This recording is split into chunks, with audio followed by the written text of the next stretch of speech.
Good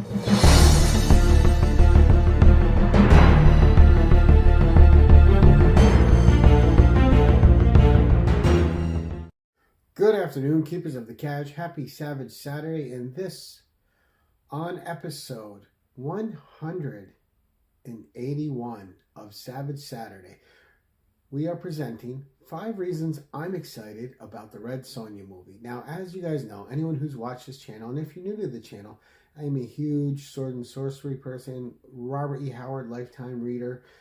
Absolutely love the genre. Love the Conan films, obviously, even though I know there's problems with them and they're not exactly true to the source material. Still love them. Love all things sword and sorcery. Love the Red Sonja movie, even though that has its issues. But we have a new Red Sonja movie on the horizon. Samuel Golden just picked it up and has the distribution rights for later this year, 2025. And I can't be more excited. I've been wanting to see what this film is going to do, if it gets released here, if it gets cursed like Solomon Kane was and never got distribution in the US. Just so I've been patiently waiting. But the wait is over, and we're going to talk my 5 reasons I'm excited for the Red Sonja film. So here we go, right off the top, right, is director MJ Bassett. Now, why am I excited about MJ Bassett? 2 words, really. Solomon Kane. Now, Solomon Kane is a genre character created by Robert E. Howard, and this film was something I was waiting to see. I couldn't wait. I had to see it. Now, there were some changes to it. It had a little bit of some unevenness with the CGI stuff at the end, but overall, this was a very good, bordering on great genre movie that tackled the character of Solomon Kane, written by Robert E. Howard. Just a great Puritan character. And what MJ Bassett did with this is she just directed a great genre film that deserved way more attention than it got. Had a beautiful cast in it, had great action set pieces, had great story pieces, and it carried the narrative all the way through. Now, MJ Bassett has also done Death Watch, which is a great trench horror movie in war, and I just watched that recently. Really loved it. Thought it was fantastic. And also Silent Hill Revelation. So this director knows genre, understands genre, and it's one of the reasons I'm really excited when MJ Bassett was announced as the director. I can't wait to see what she brings to the table with Red Sonja and how she presents this, because one thing I do have confidence with her as a director is that we're going to get a serious take on this character. We're not going to have the camp. We're not going to have the cheese. We're going to have a great low fantasy movie where it's about the character's journey, and that's what excites me. Now, reason number 2, and this always kills me with fans, right? Matilda Lutz.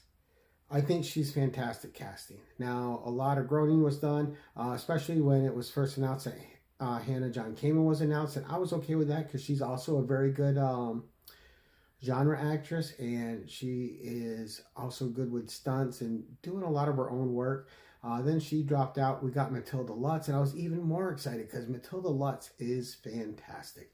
And I'm not talking about the obvious beauty, right? I'm talking about genre casting in films. She was great in a little movie, in my introduction to her, called Revenge. Now, Revenge was absolutely fantastic.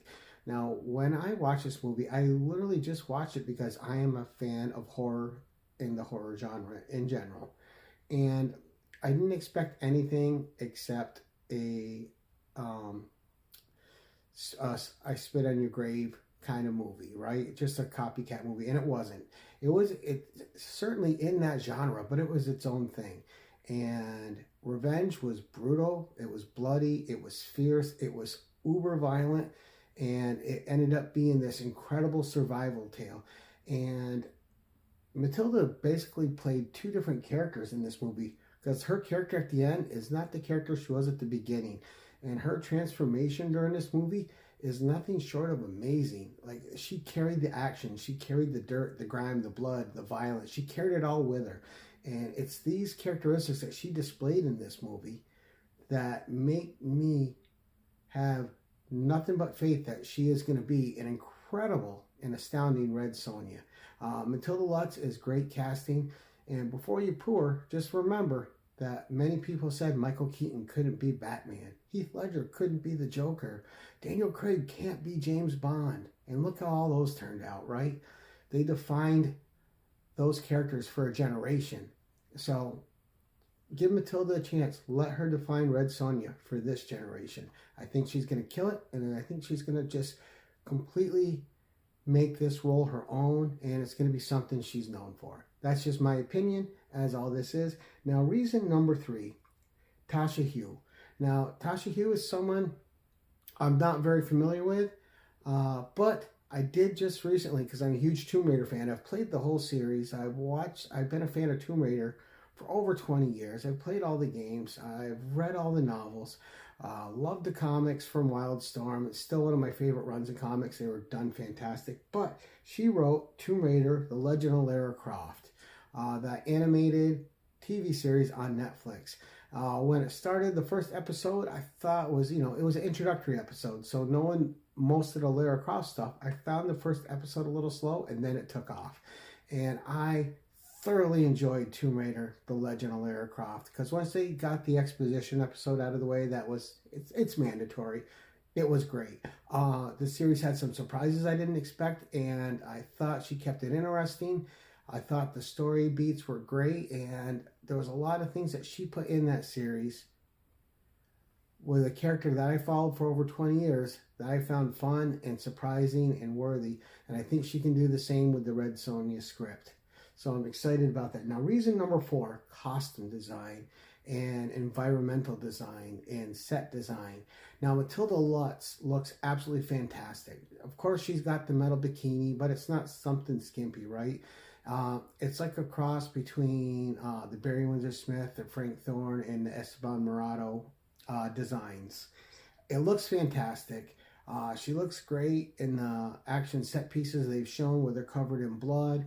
And so far, it looks like the Hyrcanian age, like Hyrcania in the Hyborian age. And it looks like it's just a good bloody mess, a good warrior mess, a good strong R rating, which is telling us they're taking this seriously. I hope they are. I hope it's not just for gratuitousness, and I don't think it is. I think this is going to earn its R through the storytelling, the story beats, and the necessary action that it takes to display Red Sonja as a warrior. So costume design, set design, and the R rating, all those things are just my number 4. They just jump off the page to me like this is what it should be. They're taking the character seriously, and I can't wait for it. Now, number 5 is just the potential this movie has for genre cinema. Now, if it's really good and it hits, we can get some Red Sonja sequels, and hopefully those will be good. We can get other Red Sonja media. A big thing with like Marvel, with DC, with anyone that has a property, say Lord of the Rings even recently with their animated movie, or The Witcher, is animated films. You can have a great, serious animated Red Sonja movie and something that you could put on streaming, something you don't have to wait in theaters for, and that can be fantastic. This could open the door to that kind of genre for us, for Red Sonja, for Sword and Sorcery, and it can open the door to other properties to come back and make a revival in cinema. There's so many great Sword and Sorcery characters out there, so many different IPs. It'd be a shame if something didn't pop because of this. So the potential here is what has me super excited, because I think this is going to nail it. I think it's going to do really well. And as a bonus, the stills, man. The stills that they've released, it hasn't been many.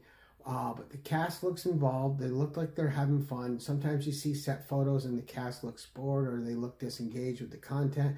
The cast looks interested. The cast looks like they are enjoying each other's company, which leads to good chemistry on set.